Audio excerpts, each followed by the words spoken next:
Howdy everybody, Steve here, KM9G. Today we're going to do something a little bit different. People buy stuff on Amazon, sometimes when they're a little intoxicated, and then it shows up and they realize they don't want it and they return it. That's the best case scenario for what I'm doing today. I got a box of returned radios that got sent back to Amazon, and I am going to evaluate them and fix them. So we're going to do a whole bunch of different videos on a whole bunch of similar radios, not all similar, but there's like 4 different kinds of radios that I got. And this was a Retevis pallet, not a pallet, Retevis box. So it's all going to be Retevis radios. I'm going to do them one at a time, get these things out back into the hands of loving hams for a little bit of a discount. So I had to pay for them. There's cost A. I've got to spend the time repairing them. There's cost B. Then I've got to market them and sell them. So there's going to be a discount from the brand new price, but you're also going to know that the thing works because I did it on a video and got it out to you. It ain't going to be what I paid, because I got to put some time and effort and expense into it, and it ain't going to be what brand new cost is. It's going to be somewhere in between the two of those. And without further ado, let's get started. Are these returned because somebody doesn't know how to use them? Are they returned because somebody got something that they didn't think they were getting? Are they returned because they're actually broken? If they're actually broken, then we're going to get into doing some repair work. So I had no idea. Really? I cut that. There we go.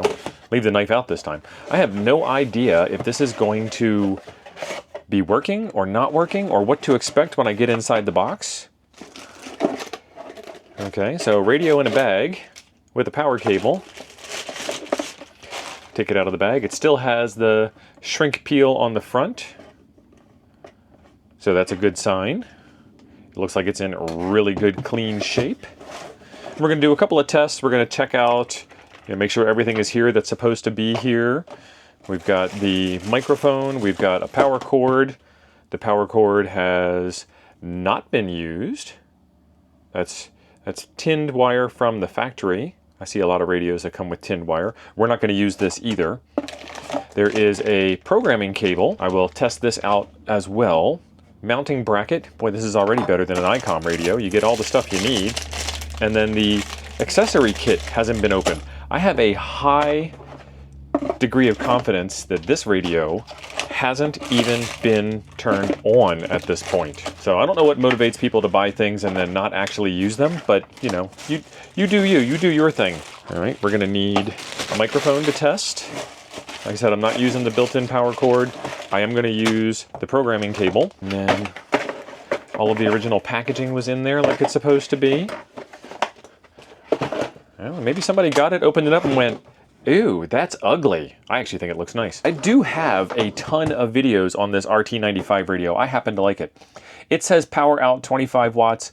I have seen this anywhere from 20 to 25 watts. I'm going to be happy with anything above 20, because then you start getting into margin of error and, you know, what kind of equipment you have and that kind of thing. So I need a power cord. And where did I put this power cord? I have way too many projects in play. This is a different radio from Radioddity. This is, it's a little dusty. I need to play with this more. This is the Radioddity DB25D. It's a DMR radio. I've done a bunch of videos on that one, but I still have more to come. But this is where I had that power cord from the last time I was playing radio. You're gonna run into this. This is a T connector, and I really want to say that Kenwood started off using this connector and then everybody adopted it. But I'm willing to be wrong on that, so tell me down in the comments how wrong I am about where the origins of that connector came from. And then I do power poles on the end of my connectors because I have power poles all throughout my shack. Oh, that's a good sound. So it was left on, 439,990. And usually when I do this, I did this wrong. Usually when I do this, I like to plug in a dummy load before I first turn it on. But I was a little sidetracked there. And I have these ammo cans. You guys have seen these all over the place in my shack. And what I do is I keep in my dummy load, and I keep in my power meter, and I keep in the coax that's necessary to get me connected from the radio to the meter to the dummy load, and then the power cable to power the power meter. And so this is my test kit, and we're gonna grow that test kit a bit, and then I'm gonna show it to you with what all I put in there. This power meter is pretty awesome. It's also upside down. It's pretty awesome. This is back when MFJ was in business, but MFJ didn't make this. They just bought it from Nisei and put their name on it. And so this is good for VHF and for HF, depending on where you plug the cables in to the rear.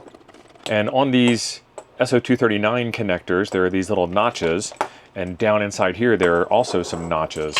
And so what I like to do is I like to put them on loosely, and sometimes this bites me, I know. And the antenna goes on the bottom and the radio goes on the top, and then that allows me to get these things situated and the cables in a nice happy configuration so that they're not yanking each other all over the place. So this cable here is wanting to curve that way, but the radio's power connection is over there. And so now I can move that like so. And it's a little tiny bit better. Cable there, and this cable here is nice and long, so I can put the dummy load wherever. So I will put the dummy load right over here, plug that in, turn the meter on. Okay, and then we need microphone. We got a little blip of power when I plugged the microphone in, so apparently that hit the PTT thing. All right, the channel meter works. Let's get you guys camera angle switched up. There's your AB button. Let's walk through the microphones. 1, 2, 3, 4, 5, 6, 7, 8, 9, star, 0, pound, A, B, C, D. And then there are these weird buttons on top of this microphone that are labeled A and B. And I don't think they're actually buttons. I think they're just lights, because they're not doing anything when I push them. And let's see. Yeah, they're just lights. So they do the thing. That's the A channel. That's the B channel. All right, so those all work. The cool thing about this radio, the reason why I really like it, yeah, that's also a light. So it tells you which one is the main channel. There is a microphone here, as you would expect with a microphone in my hand. And then there is a speaker down here. So we've got PTT, microphone, and speaker all rolled into one connector here in the front of the radio. And that's why I like this, because I like to tinker with stuff. So there's an up button and a down button, and they're not doing anything, but I don't know what they're supposed to be doing in this context on this radio. So while we've got it here, I don't know what power level we're at either. Let's go for broke. Key up, and I'm on the wrong side of the meter, so the meter wasn't reading. Key up. Oh, look at that. 23.8 watts. So we must be on high power. And the reason we're not getting a full 25 is because of coax losses and blah, blah, blah, blah, blah, and this meter's a little old. So this is absolutely fine. This is what you'd expect on any meter. Close enough is close enough. Okay, so that's that frequency.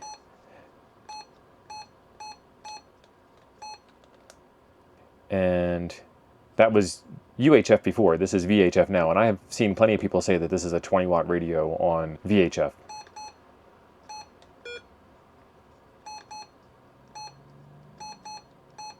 It won't let me put in 446.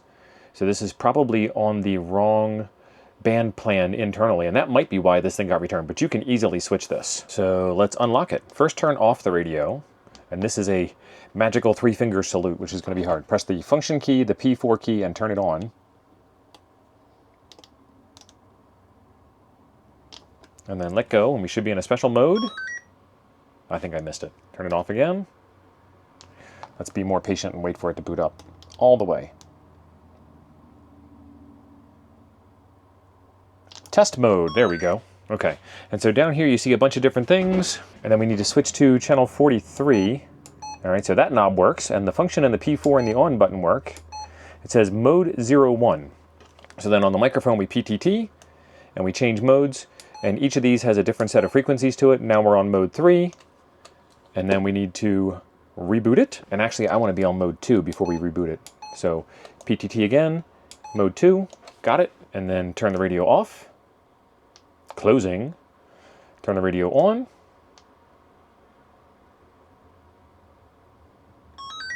Okay, and now we could not do 446 before. And now we can do 446, so that's how easily it is to unlock this radio.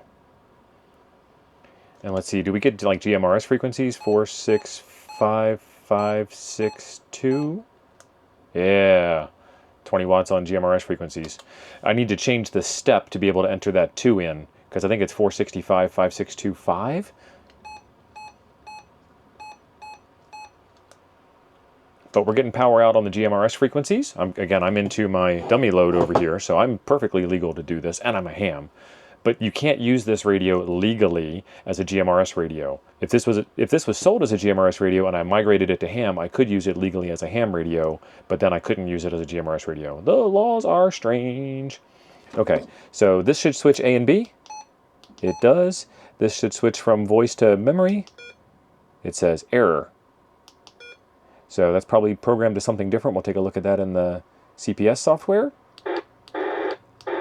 The monitor button turns the squelch off and opens up the speaker. That works. That turns Vox on. That turns Vox off. Vox on. Vox on. Vox on. How do we do Vox on? Vox on. Vox on. Vox on. Yep, that works. Wait, hold on. I gotta do it right. Audio. Yep. Okay, cool. Let's turn Vox back off. Squelch is set to 3. Knob works. Volume is set to 28. That's fine. That works. All right, so everything works except for P2. We'll check out P2 and see what's going on there. Function. This changes everything. Oh, this is another cool feature about this radio. If you mount it upside down, and of course I did it, so I gotta switch it back. So function changes all of these functions down the side here for you. So direction, shift, scan, power. Power set to low, middle, high, power, low, power, middle, power, high. Okay, so we get 3 different power readings there. CDT is going to be your tones, and band, mid, wide, narrow, bandwidth. Okay, so all these buttons work, and then that's your shift direction. So the P2 button works, so that's definitely a programming setting. All right, all we have left to do is read it into the CPS and read it back out again. You know what? I'm going to try and receive a frequency here.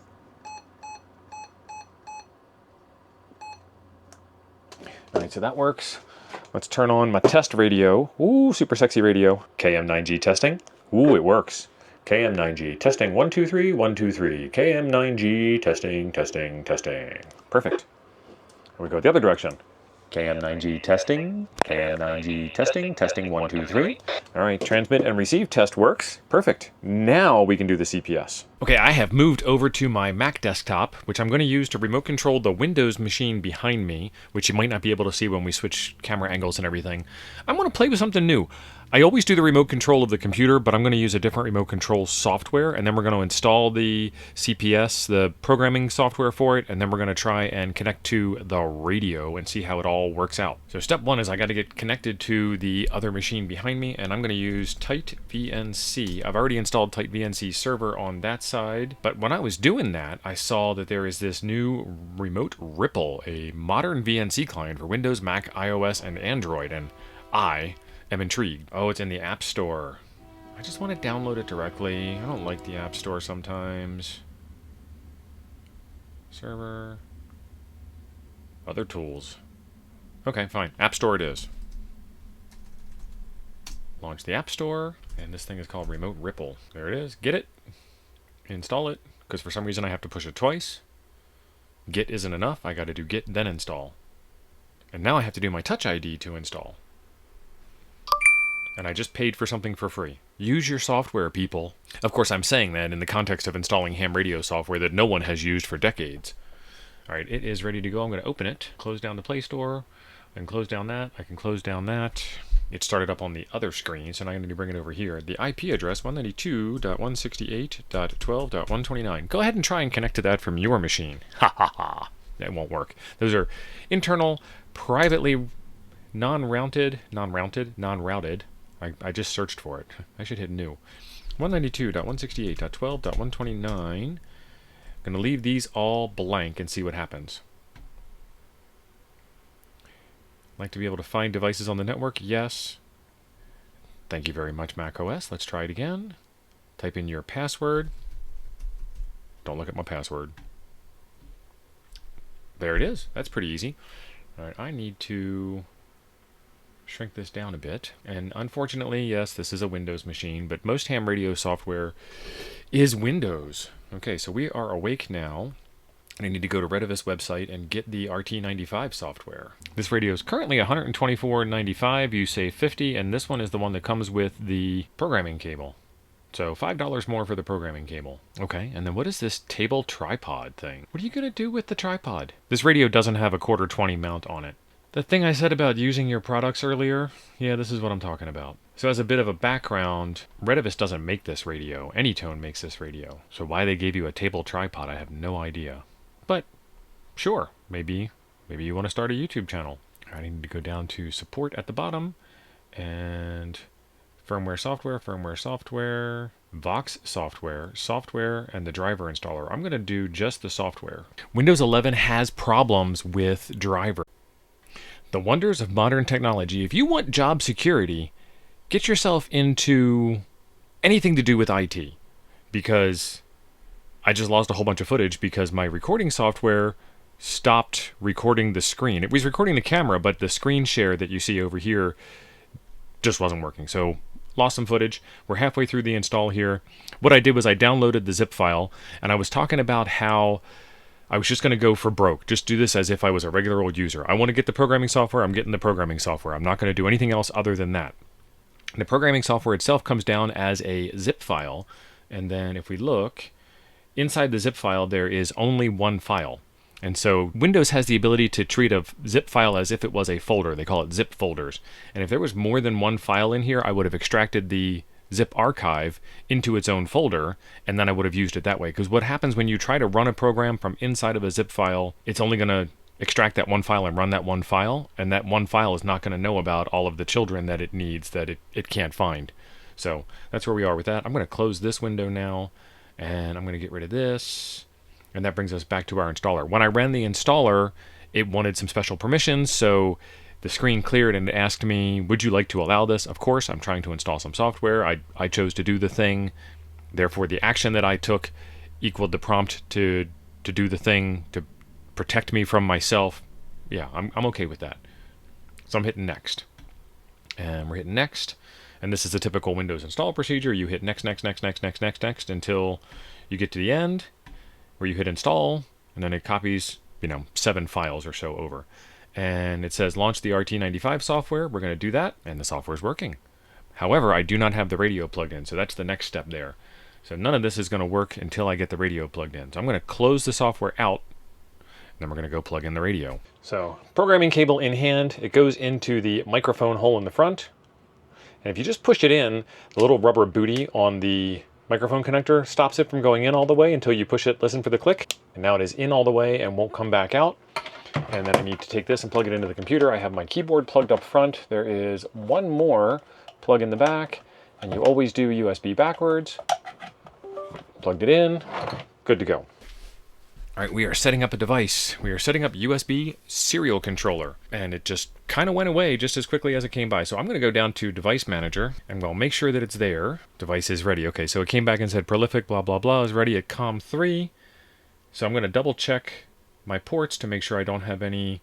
See these triangles here? That means that something is missing, and that's perfectly fine on this machine because this is just a test machine, and I only use Windows for programming radios. So it did work. There is no warning triangle saying that it's not working. I have a high degree of confidence that I can move forward with this. So not bad. The cable that comes with the Retevis RT95 is supported by Windows 11. Not all of them are, and that's a Windows problem, not necessarily a the chips predated Windows. Windows comes with a whole bunch of drivers, as you just saw. It should be fine, but Windows did a bunch of security stuff and it didn't work. Okay, so I need to read from the radio and write to the radio to prove that reading and writing to and from the radio works fine. So program, I think it is, read from radio, yep. Read data from radio. Do you wish to continue? Yes, I'd like to do the thing I just asked you to do. Okay, model type is wrong, overwrite. I don't have a choice to say no, so I'm going to say no. And read data failed. I hit the X, which is not the same as like yes or no. When I say no, blah, blah, blah. So let's model information. Okay, so it wanted to change the band. So there's your band. So you can change the bands from within the CPS software. So band 1, 430 to 440, which is why I couldn't transmit on 446 on UHF. And then 144 to 148, that might be your region. It might not be. Band 2 is 400 to 490, so it really opens up UHF. And VHF is 136 to 174. And then band 3, I think we were on, I don't remember what band we're on. Yeah, band 3 is 430 to 440, 140 to 146. So we moved to band 2, I think. Anyway, you can change them from here. I forget which one we changed it to, and I think this is what it's complaining about, is that, yeah, I mean, I only have one choice of model. I can't change it. It's locked in the software. But the band, I think, is what it's complaining about. So 400 to 490, okay. Frequency data will be cleared. That's fine. I don't have anything in there that I'm worried about. This, I can't imagine it read from the radio that fast. Let's do it again. Read from radio. Okay. Model type is wrong. Overwrite. Yes. Read data failed.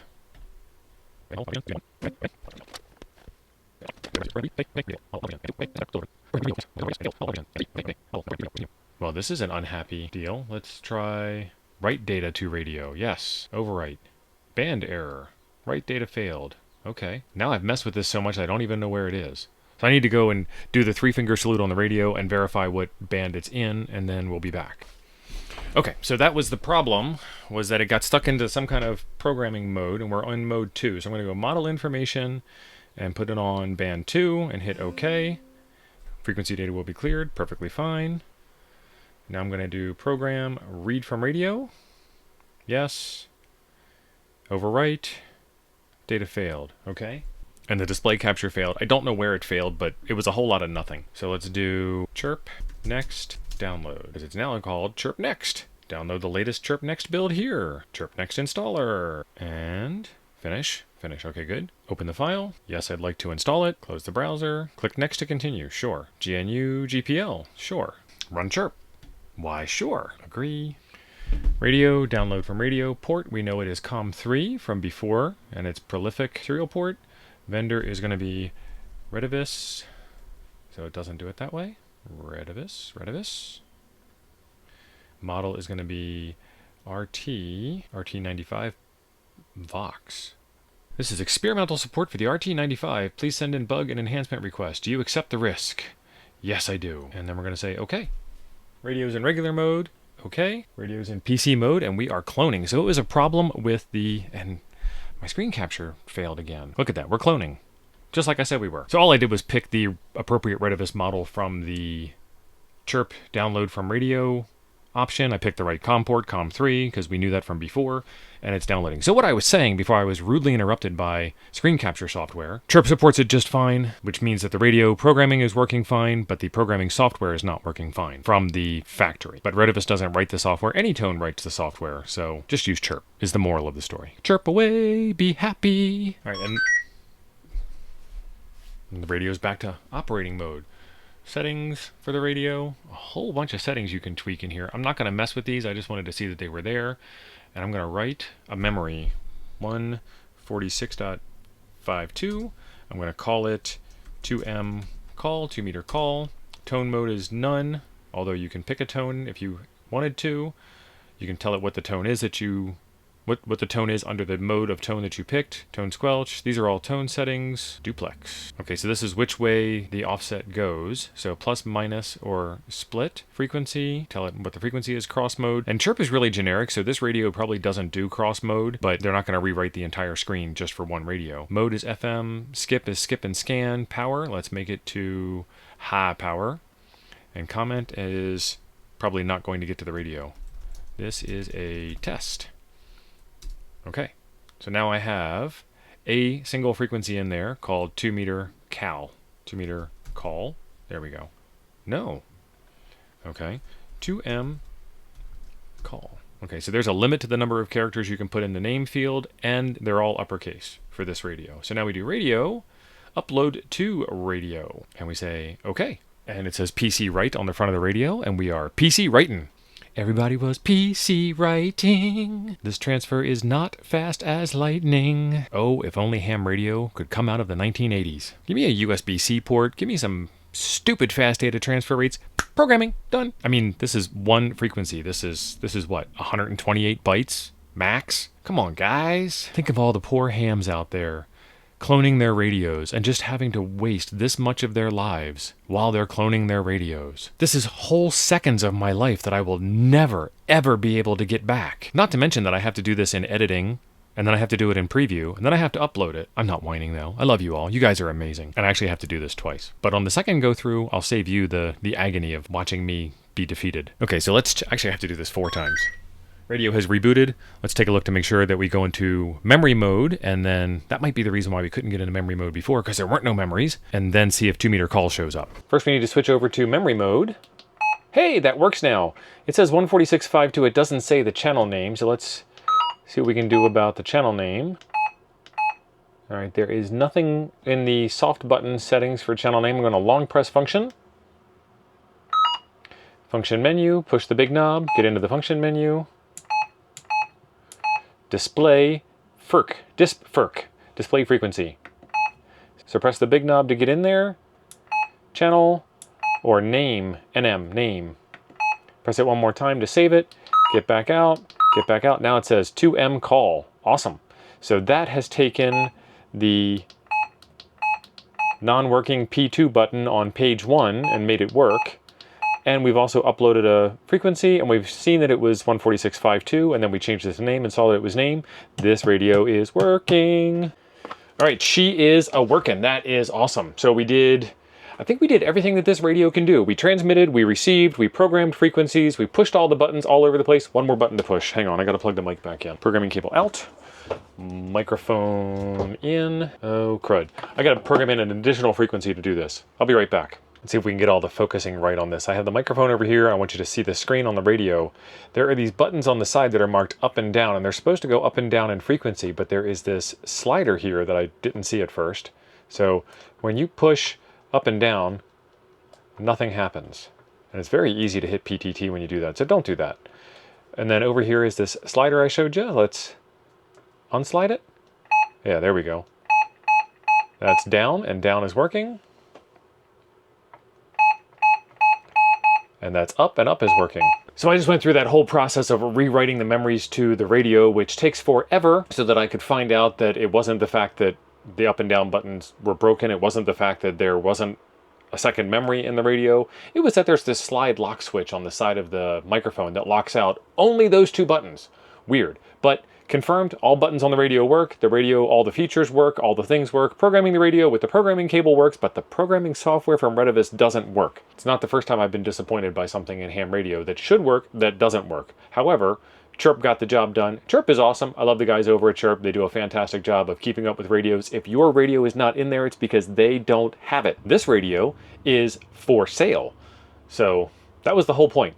Get me some Amazon returns, see if they work, get them fixed up, get them cleaned up, and then resell them. So this is $129 today at Retevis website with the programming cable, which is what this comes with. You get the radio, you get the bracket, the mounting hardware, the microphone, the programming cable, the manual, the box, bunch of plastic bags, all the cool stuff that comes with a brand new radio, because I don't see anything that's missing here. If there is something missing, let me know. It works. It does the thing. I'm guessing somebody bought it, you know, late night drunk purchase. This thing showed up. What is this? And then sent it back, because none of us have ever done that before, right? So if you like watching a guy repair radios that don't need repair, then this is the channel for you. Scroll down and there is a subscribe button. Subscribing is free, and I want more subscribers. I want more people to see the fun that I just went through in ham radio, which is kind of the fun you go through in any type of repair of anything. Get excited and become a ham and keep this hobby alive so that we all have somebody to talk to on the radio. On your way down to hit the subscribe button, go down a little bit further. There is the description. You can reach out to me about this radio that is for sale, but if you just want a brand new one straight from Amazon and don't want to worry about whether somebody else bought this or not, I don't know if y'all can hear the train horn. One more, I think. Nah, we only get 2 this time instead of 3. Then there will be a link to Amazon to get this radio brand new. And again, I have done a ton of stuff with this radio, and I have a ton more stuff with this radio coming out because we just got the Toads digital interface board tested and working with my buddy Hayden over at the Ham Radio DX channel. Be sure to give him a subscribe too, because he's just as awesome, if not more awesome than I am. And there is a video right over here I think you might enjoy next. Thanks for being awesome. I'll see you over there.